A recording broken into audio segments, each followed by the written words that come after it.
you can't pick up the paper without reading a negative article about electric vehicles. And then I think, there's a lot less investor interest in that space than there was, 6 months ago. It's a low point, but the one thing I love about the energy business is how cyclical it is. And I think, you got to just recognize where you are in the cycle and the businesses that are funded now, the businesses that last right now are really well positioned as rates start coming down and as money starts coming back into the sector.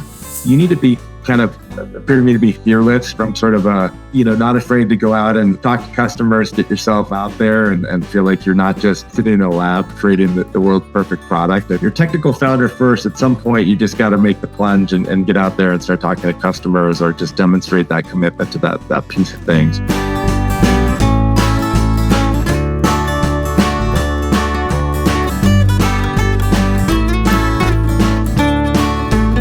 Hello, everyone. This is Alex Shartsis, and I'm excited to have Kristian Hanelt on the podcast today. Kristian's with Ultra Capital, and I'd love for him to introduce yourself. Thanks, Alex. Nice to meet everybody. My name is Kristian Hanelt. I work for Ultra Capital. I've been in climate and clean tech and energy finance for over 20 years, which is crazy to say. Presently focused at Ultra Capital, where we invest in typically early stage climate companies focused on really more of an execution orientation model, where it's oftentimes solar developers, battery developers, electric charging, and a lot of these businesses that are really in growth mode. A lot to owe to the IRA as well. Oh, awesome. Well, I want to talk about the clean tech world, but I guess before we get into that, can you just give us a sense of your journey and how you came to Ultra? Yeah, sure. I first got interested in clean energy back when I was working for a Koch brother of all things. And I was dividing my time between coal mining and fracking, no joke. And, got very interested in sort of the transition to clean energy. This is in 2003, 2004. And with sort of that focus, I applied to business school. Got into the Stanford GSP, where at the time Silicon Valley was really going through the first clean tech renaissance, which was, I think about it as clean tech 1.0. And it was a great place to learn about that industry, meet a lot of the people that were early pioneers in the clean tech industry. And, think about some of the companies that were getting started then: Tesla, Solar City. A lot of solar panel companies that you won't know right now. Probably the only one that you would is Solyndra, but there were a lot of businesses, a lot of entrepreneurs getting started in that space back then.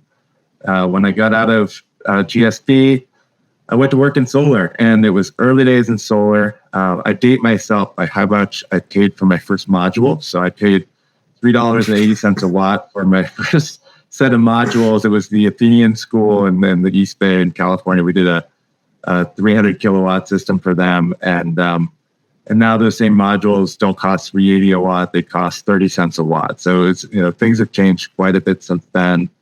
But I ended up spending 10 years in the solar industry. I co-founded a company named Tioga Energy, which raised about $40 million in venture capital.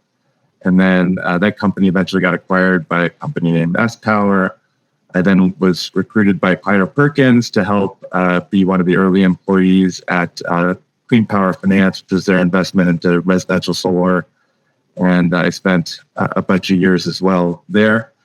And my specialty was really running project finance teams, so raising the capital to deploy all these distributed solar projects on rooftops. And that meant that I had to be really good at raising this one really arcane piece of capital known as tax equity, which is this slice of capital that you needed to monetize the tax benefit that the government had put in place for solar. So I ended up spending about 10 years in the hot seat, raising money and trying to pump it as much as I could into solar on rooftops. And after being on the solar coaster for 10 years, I decided enough was enough, and I wanted to transition to being on the buy side and working with entrepreneurs and working with other technologies. So I joined Ultra, and it's been great.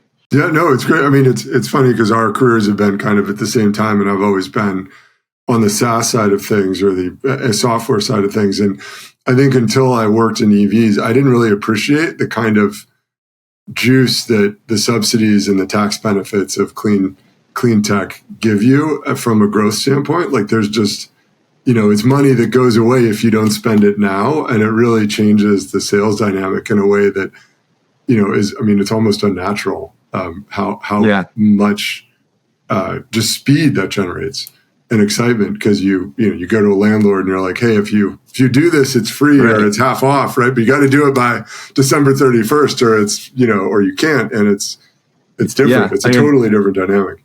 It was a free-for-all, and the California Solar Initiative came out, I want to say 2006, 2007, and stepped out, as you said, and the incentives were meant to trail off as people got better at installing solar. And it was a land grab in those early days. And now when I look at electric vehicles and I look at the battery space, it's sort of in a similar part of their life cycle as solar was in 2006 and 2007, where a lot of excitement, a lot of business models getting formed, a lot of iteration, and it's exciting. Let's talk first just about the clean tech ecosystem, because you've been in the market for a while now, and so you've seen a couple cycles, a couple interest rate cycles, a bunch of change. And so, when we were catching up before, you said things are starting to change a little bit palpably in the funding market for startups. So can you just elaborate a little bit on your observations on the climate, on the clean tech market right now? Yeah, it's been interesting. So, the whole clean tech cycle has existed in essentially a zero interest rate environment. Certainly since the 2008, 2009. And so, while we were making all these innovations and cost of solar panels and battery costs and Tesla was growing, it was all done on the backs of really cheap interest rates. And so it just became sort of a foregone conclusion. Of course, you could borrow money at 3% or, things like that. And even as interest rates started coming up in 2023, my friends that work in fintech and other spaces, they were seeing the brunt of higher interest rates long before it really had crept into renewable energy. And then kind of right around September, October, when I think NextEra sort of cried uncle first with, which is, there's such a behemoth in the industry that really caught a lot of people off guard. But all of a sudden, the sort of higher cost of capital really hit renewable energy. And I think, right now it's a pretty tough time for a lot of these different sectors to get business and do good deals. I think we've seen platform values in the solar industry compress a lot. We work with a lot of solar developers and people that are, out deploying either residential, commercial, or utility scale projects. And they're all seeing kind of that platform premium on their companies diminish. You can't pick up the paper without reading a negative article about electric vehicles. And I think, there's a lot less investor interest in that space than there was, 6 months ago. So it's a low point, but the one thing I love about the energy business is how cyclical it is. And I think, you got to just recognize where you are in the cycle and the businesses that are funded now, the businesses that last right now are going to want to be really well positioned as rates start coming down and as money starts coming back into the sector. That's great. Well, yeah, it's great. It's great to hear that there's a future and we're not stuck in this particular moment. The moment itself is not exactly great, but talk a little bit, because you've invested, you've been at early stage companies as a founder and as an early executive. You invest in everything from really, really big projects today to startup software, or borderline software technology companies. It gives you a unique perspective across the whole life cycle of companies, right? Somebody shows up looking for $100 million in project finance. Obviously, you have a different checklist of what are they doing than somebody shows up with a PowerPoint, right, in a very unpolished presentation. So what do you look for? Is there anything that always is the same, or are there things you look for specific at the beginning that change?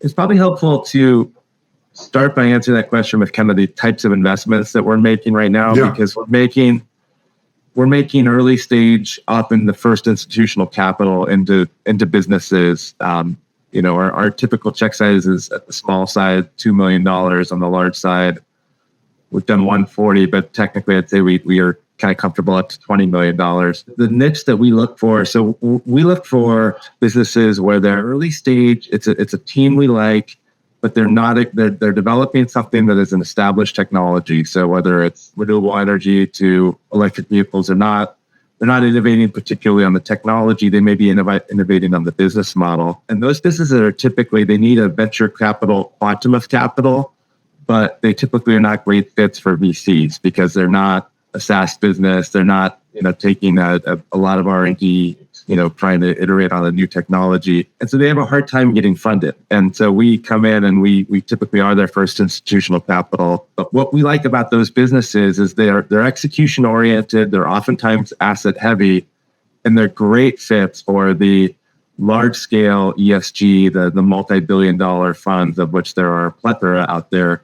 Those investors don't like to write smaller checks than $50 million, but they love businesses without a lot of risk. And so where we come in is we're looking for teams that can listen to us or seeking the optionality that we can give them by saying, hey, let's get you guys started. Let's get your first several projects off the ground. And then we'll help you graduate from us to where you need $100 million in equity or $100 million in equity and $200 million of debt. And that's kind of the types of investments and the types of targets that we're looking for. It's really interesting that there's just a different kind of capital out there that you guys represent, because I think most entrepreneurs just think, oh, I've got to go to Silicon Valley and go to Sand Hill and pitch your traditional VCs.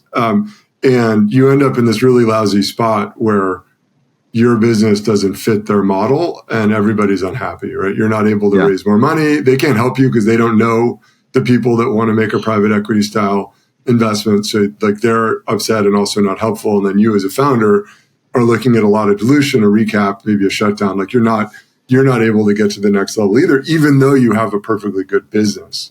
And that's all assuming that you were able to raise the money in the first place without some fancy new technology promise that is unproven. Whereas your model is, like you said, much more execution focused, which is great because we are a team, we know what we're doing, proven technology, we just need $5 or $10 million to get going. And eventually there will be a thing you can back a truck up to and dump hundreds of millions of dollars into and make money on the back end. Yeah. I got together with the energy guy, the clean tech guy at a large, well-known, sexy VC firm the other day.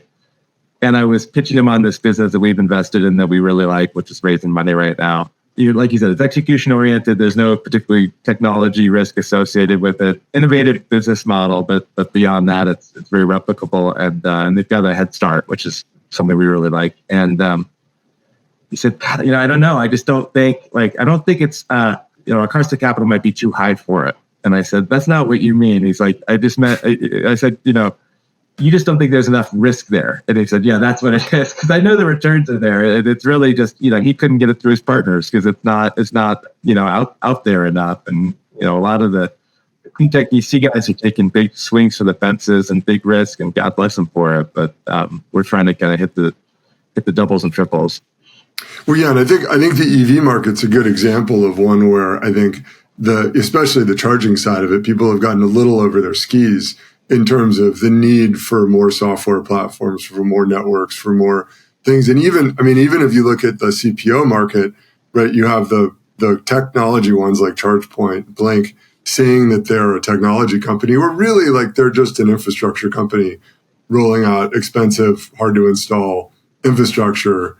And, and before I think the VCs could say, oh, the cost of, there's this technology we have, right? We have this, special network software or whatever. Now, you can't walk down the street and not see 5 different ones. It's not as differentiated as everybody thought. Being super early, there were some great exits, right? If you were really early in that market, there were a couple $100 million, several sort of 9-figure exits. But now it's settled into a more sustainable market. Yeah, we sort of came to the conclusion. We saw a lot of VB software businesses, and I felt like having the software side was kind of table stakes to the broader business model. So the question is, what's the broader business model? But you're going to have your software, and it's hard to picture one platform winning out there. But we're super bullish on EVs. I think it's a better product than ICE, and it's in a low point right now, but it's still growing gangbusters year over year. So I'd happily set that for any sector that a low point is like a 40% year on year growth. Yeah, no, that's a great point. Well, so I think stepping back to the original question around around how you view go-to-market at those different stages. With that background, it sounds like you're mostly focused on the execution piece of it. Yep. And is that true across the board, or what are your expectations? Somebody shows up, business plan, maybe you know them from before, maybe you don't, versus, seeing something at a later stage in their development. The steps required in building these businesses to really put steel on the ground on a large basis, like we understand them really well. So we can evaluate, I think, pretty quickly, like what components of the team are missing and what are not, what relationships are there, what are not. I think we bring, a lot of skill sets to sort of fill in the gaps. So, we're very happy getting involved in early stage companies. A lot of what I think we do is helping shore up the executive team, helping, our capital is one piece of the component, but there's a lot of different capital solutions out there to help these companies grow faster than our capital can take them. So putting them in those conversations, I think, is something that, I think that the debt markets, some of the other sources of liquidity out there, I think recognize that when we get involved, we've sort of underwritten a company already. And so it opens the door a little faster for those groups to engage with the company that we're working with and getting them sort of the debt and other equity solutions that might be necessary. I've been in this industry for a long time. We've got a lot of relationships. Right. We try and manage our reputations as pristine as possible. And so we try and leverage those with the companies that we get involved in to just put them on the map as quickly as possible. So we talked a little bit earlier in the sort of green room about what you look for from that earlier presentation, because a lot of what you're focused on is that ability to execute. And a lot of the people that I work with and interview, et cetera, are technical founders who maybe don't present super well. So are there things that, like, when you come in and pitch Ultra Capital early on as a founder, you should be thinking about, and like, do you need to be a salesperson? What advice do you have for founders in that kind of a position? You need to be appear to me to be fearless, from sort of not afraid to go out and talk to customers, get yourself out there and feel like you're not just sitting in a lab creating the world's perfect product. I think you kind of need to be going out there. We're working with a company right now with their first capital in. The founder is very good at product and very good at integrating that product with different sources of public capital that are out there, but presented very poorly in the first pitch that we gave them. But I'd known him from before, and we sort of circled up afterwards, gave him a chance to fly cross country and try it again, and was able to resonate with the rest of our management team. And then the reason why he didn't present perfectly well is because I think he is a bit more of a technical founder in your parlance, and just not a CEO kind of naturally, not a salesperson naturally. But we've really been pushing him to get out there. He brought sales resources very early on. Now that he's funded and had a little bit of capital, that's sort of what he's been augmenting his team with. And we're 4 months into a post-investment. Now he's really starting to get traction. He was pounding the pavement yesterday in his initial target market, and came back with a bunch of interest. So I think it's kind of, if you're a technical founder first, at some point you just got to make the plunge and get out there and start talking to customers, or just demonstrate that commitment to that piece of things. But if we know your sector enough, and we understand that you're sophisticated enough to come up with a product that's innovative, like we'll help you get that product in the market for sure.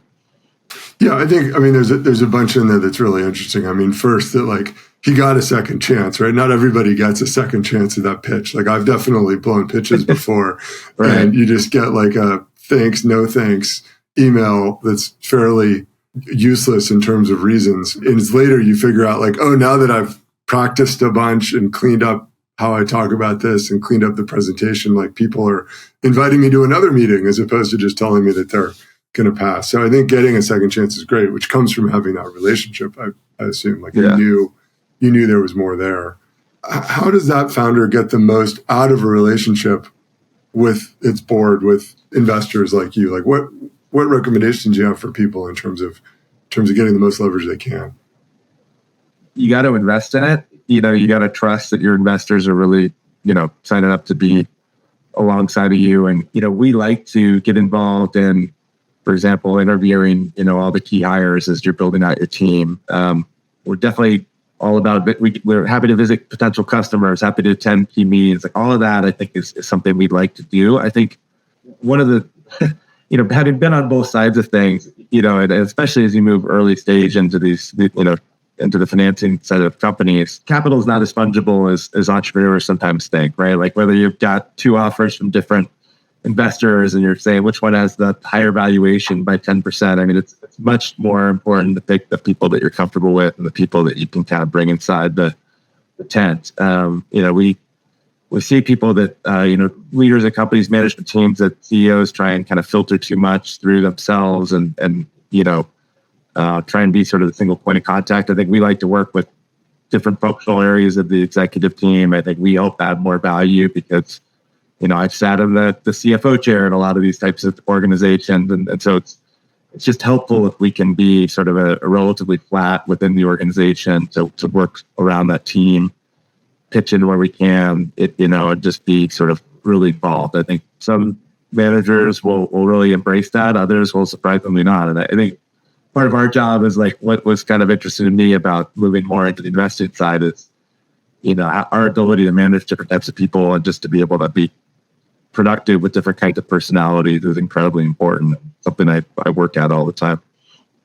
Yeah, there's so much in there. I think what's interesting to me is I've always been a fairly open person when I was a founder, CEO, when I was running Corp Dev. Right. Like I just, when you're running Corp Dev, you have to be careful about being too open, but because their public companies have rules. But I think that there's some teams that like really the founder really wants to control the whole dialogue with the board members, and I've never seen that go well. Like I don't know if you have, but I've never seen that go well. No, I mean I've got different flavors of it, and I've seen it over time. It never goes well. I think we look for managers that will defer their team, right? That's like what you want is you want delegators. I love that saying, A's hire A's and B's hire C's, right? You got to like find people that are going to hire the best people that are better than them and defer as much as they can. So that's definitely one thing we look for. I mean, you asked at one point kind of what makes you write a small check versus a big check. And the number one thing is really going to be confidence in the team. Like we'd love to kind of get in with an entry point, and then if we really like the team, we feel good about what they're doing. Those are the things that we look for to double down on our investments. Right. Well, so something else we've talked about in the past is that relationship where, like the hiring, right? You mentioned like you'll jump in on interviews, you'll help both probably sell the company to that candidate and also vet the candidate, make sure they're a good fit. Like there are things that I've learned the board members just don't do or won't say. How do you manage that? Like if you're going to make a really bad hire, are you guys going to say, hey, this is a mistake, or are you going to give the founder enough rope to go make some real problems for himself? Like how as a founder, what are my expectations? Like, is the board going to tell me no? Or are they going to let me do something that they don't think is right because we don't have a good trusting relationship? One of my favorite sayings is nobody regretted firing somebody too early. I really appreciate it when I have CEOs who will terminate somebody and move on before like it becomes present, obvious to me, because it shouldn't be. Right. I shouldn't be the one suggesting it, but we've got into investments with executives that we've had questions around, and like voice that when appropriate. But CEOs that we work with should expect to hear our feedback on their team, and we don't shy away from that. But we don't also by no means will we mandate anything or feel like we're going to do their job for them. But we'll register our vote. And is that typical on boards? Like you'd mentioned that you serve on boards with really big investors. Like what's the value one would look at from an early stage investor on their board versus a Carlyle or a BlackRock or somebody with really deep pockets and a really big team? Yeah, I mean we're on those boards and we don't bring the kinds of scrutiny I think that some of them can afford with these armies of analysts and digging into every receipt on the expense account ledger. Is that helpful? I mean, it sounds kind of like maybe it's helpful. I mean, you're not going to get audited later, but I think it chews up a lot of management resources. So you often see they have to have like really set aside a lot of time to fulfill those requests. I don't see it as a bad thing. Once companies are at that scale, I think you want to make sure that they're gearing up to get acquired, audited, IPO, whatever, and it's appropriate to have everything really tight. I think we're getting involved early stage. Our mentality in this, even when the companies achieve that scale, is, what doors can we open for you? What problems can we help? How can we, think about the strategy and the direction of the company? It's I don't sit on a lot of audit committees. I'll put it that way. Right. Yeah, I mean, there's value in having your stuff buttoned up, but it's also a lot of work. Part of this is the dynamics of the fund, right? A Carlyle, BlackRock type of fund versus your fund versus a venture fund. Like, talk a little bit about what should founders know about the partner dynamics at a fund, and does that make a difference? Like, does it actually matter, or is it kind of all inside baseball and not useful? Yeah, I mean, it totally matters. I mean, I think it's important for a founder to, if you're thinking about raising money, you want to pick the firm, and ideally, I think if you have the luxury to, you kind of want to pick the partner, right? I mean, it's really about personal relationships. I go way back with some of our entrepreneurs, other ones I've met just through this investment process, but reputation is important, and I think every firm is kind of unique, right? There's different dynamics with partners. There's different dynamics with where you are in the fundraising cycle.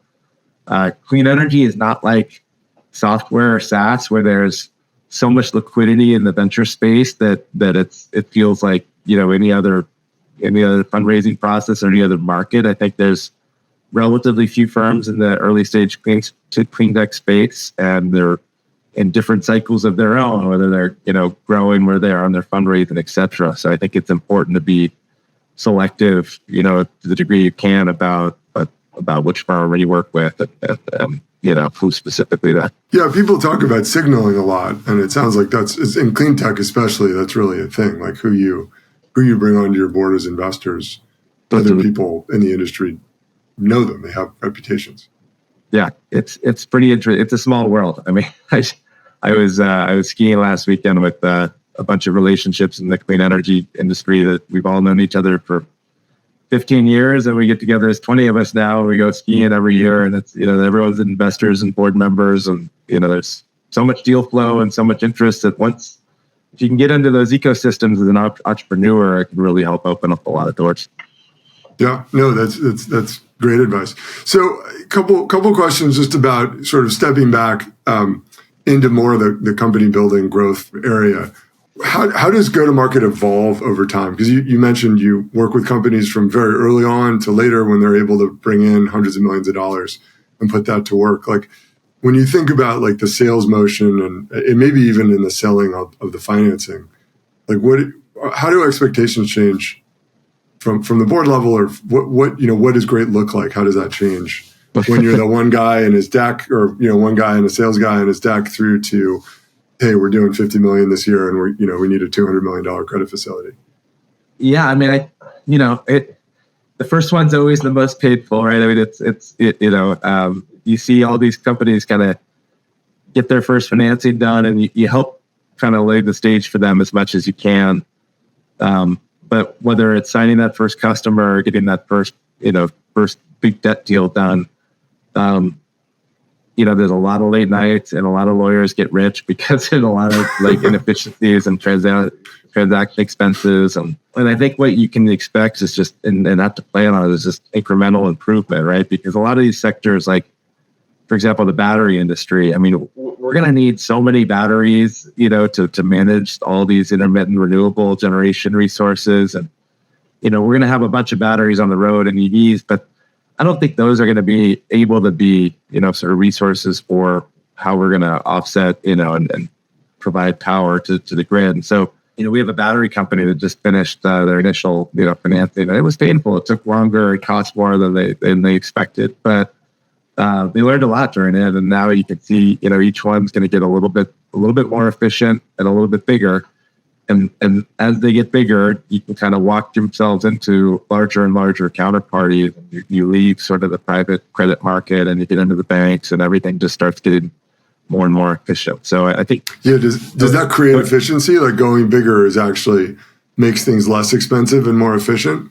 Well, yeah, you take $1 million of legal costs and you amortize it over $50 million versus $500 million.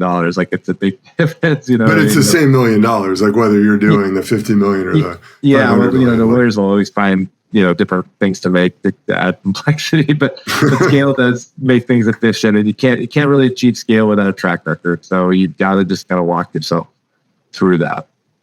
Is the staff you need? I mean, apart from the lawyer, is the staff you need different? Like, are you looking for a different VP of sales or VP of project finance when you get to that $500 million layer, or do you typically see people able to sort of step up and continue to be effective?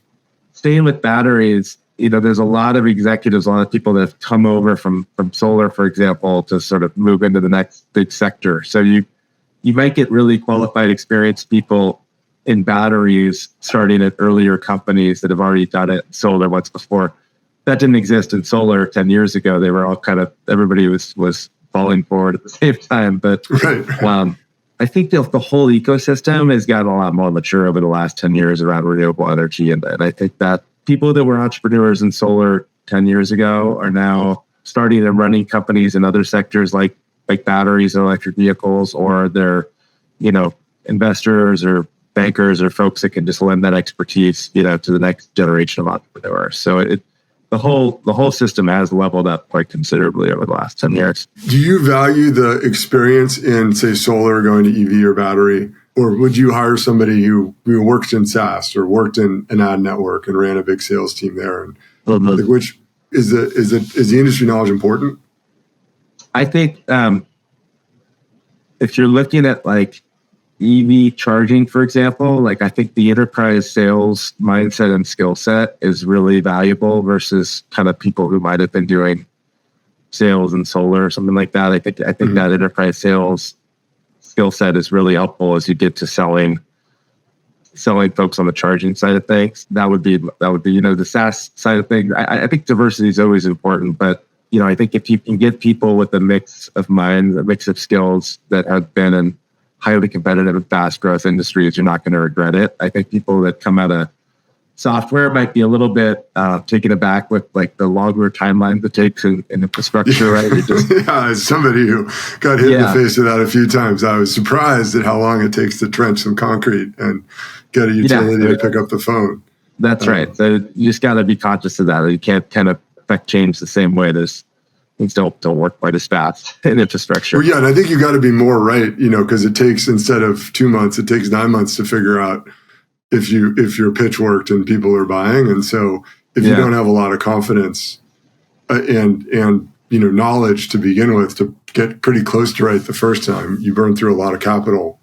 We stayed away from certain investments because in infrastructure, we say internally, being early is the same as being wrong. And, people that are doing some really logical things around building big charging infrastructure, like big depots in the middle, alongside major freeways, or just if you look at the build out of what's happened, alongside of freeways today, those assets have been highly subsidized. But if they were unsubsidized, they wouldn't be performing very well as investments. That's because there's just not enough adoption on the EV space if you're not running Tesla charging infrastructure. And so, we're trying not to be leaders. We try and be sort of, kind of once we feel like adoption has gotten to the right spot, that's kind of when we want to be going along in the infrastructure. You'll have real long haul trucking, real heavy duty Class 8 vehicles, that require the kind of infrastructure that people are starting to think about building. When is that going to actually pencil? I don't know.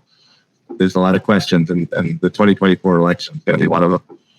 Yeah, no, and it's, it takes a long time to get the infrastructure done too. So, I mean, it's sort of chicken and egg. Is the demand there for it, right? If you build a SaaS product that's really effective, you can have it, quote unquote, fly off the shelves, right? You can have people sign up at a rapid clip. But with EV infrastructure in particular, and I mean, solar is similar, right? You plug into the grid, depending on the business model, right? There's demand for energy all the time. Whereas with EVs, you can build chargers, and all the chargers in the US, none of them are, except for the Tesla ones, have any utilization at all. I mean, they're at 6% or whatever the current average is. I drove my F-150 Lightning to, across the northern half of Nevada on I-80, a couple months ago in 10-degree weather.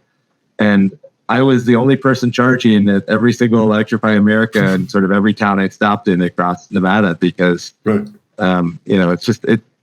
It's the public charging infrastructure on the side of the highway.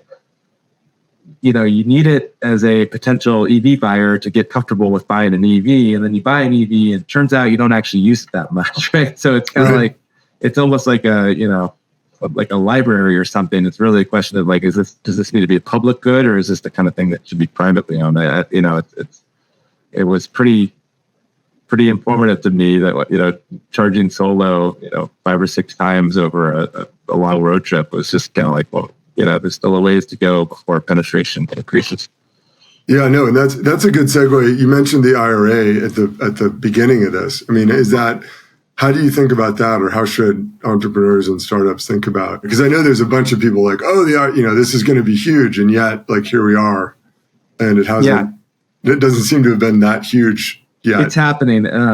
It's definitely happening. I mean, I'll talk about the IRA, and then you kind of have to say, well, but we're also going to this election cycle where there's a lot of questions on the long, the duration of it. But when I was an entrepreneur in solar and the solar financing space, we always lived in fear because our tax credit was always expiring at the end of the year, basically. I mean, sometimes we get a 2 or 3 year extension, but there was always a 12/31 date coming where, if we didn't get our project online by that date, we weren't sure if we were going to be able to, get a return on it because the tax credit never had, any duration attached to it.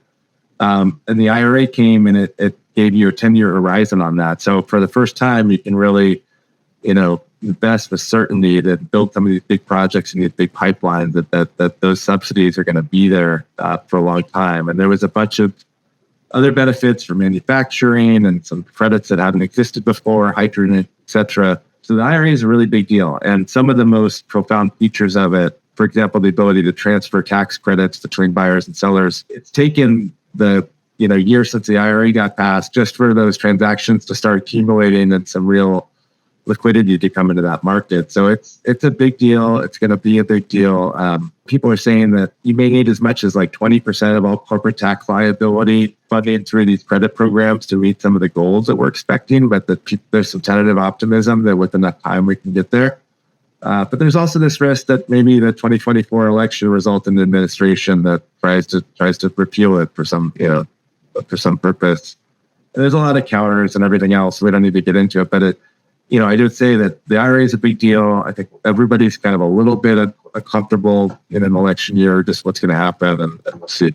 Yeah, no, it sounds like it will be a tailwind, which is good to hear given the earlier assessment of the clean tech market. We could use more tailwinds. Yeah, no, it's good. I think the other big tailwind will be seeing some interest rate cuts coming. I think the first cut that you see, a lot of the clean energy stocks are going to trade up significantly because it's just, the moment you can see the end is near, I think people are going to get excited. You're going to see some of that platform value starting to add back into this company. That's great. That's great to hear. Well, so to wrap up, there are a couple of questions I ask everybody. The first one is advice for founders in a couple different categories. So the first one is, are there best practices that you wish every founder would do on any subject? Doesn't have to be go-to-market, doesn't have to be clean tech, but 3 best practices that you would recommend founders do. 3 best practices. I would say never take any direction lightly, right? I mean, those are incredibly important. People are really extending themselves. I think when I was a student, I used to have this kind of belief that I could cold call anybody in the country and have a better chance than not of kind of getting them on the phone or, cold email. People sort of will lend a hand to students. You kind of have that credibility or sort of, A friend of mine built a company based on student SDRs because if you use your berkeley.edu email, everybody would write you back. So yeah, exactly. And so that's my recommendation to students, but it's kind of the true to founders too. It's like when you're a founder, everybody wants to support you. They're going to help where they can. Take every introduction, everything that they can do, really seriously and treat it well because that'll get back to the people who provided them and will matter over time. Don't be the single point of contact between your team and your board. I think being sort of the more you can run the organization, flatter and really involve, your key execs with the your key investors. I think it's going to make everybody more comfortable. Things are going to be a lot more transparent, et cetera. I think the third thing I would say to founders is, if you're looking at climate, I think global warming is really, it's a timing issue more than it is a technology one. We have a lot of the technology we need to solve climate change and to solve, mitigate the effects of it. The big problem is getting steel on the ground fast enough, changing behavior policy to the speed we'd like to. And that's where, Ultra is really playing, is starting, seeding companies that are focused on just, getting shit done, for lack of a better word. So, I'd say that you can have a pretty dramatic impact, not by reinventing, how to suck carbon out of the atmosphere, but just going out and getting steel on the ground. And there's a lot of business model innovation and just a lot of capital that's got to get spent. So, there's a lot of businesses to start just around that belief. It's a positive note to almost end on. So the last question is, what's the best advice you ever got? Trust your gut, right? Like if your gut's telling you something, like don't wait till it's beyond obvious. Like, make the move. Some of the regrets decisions I've had is not making moves fast enough. And I think it's important to be nimble and whether that's business model decisions or personnel decisions, that's to move quickly. Yeah, I mean, I couldn't agree more with the letting people go thing. Like I've seen it play out every possible way. Where you wait, we shouldn't fire him before Christmas. It's the holidays, and it's always, whenever you're having the thought, it's already too late. Like you should have done it before, and so like waiting for any reason is always a mistake. And most times it's a relief to them too, and they'll thank you for it later. I mean, it frees people up to go do something where they're better off. So, that's always great advice. So just in closing, so really appreciate you coming on. Where can people find you and Ultra Capital? They can find me at Khanelt, Khanelt at ultracapital.com, or I'm also on LinkedIn, and actually do check my messages there too. Awesome. Awesome. Well, Kristian, really appreciate you being on the podcast, and thank you. And I hope a lot of this advice is useful, especially for climate tech entrepreneurs. So thanks a lot. Thank you, Alex.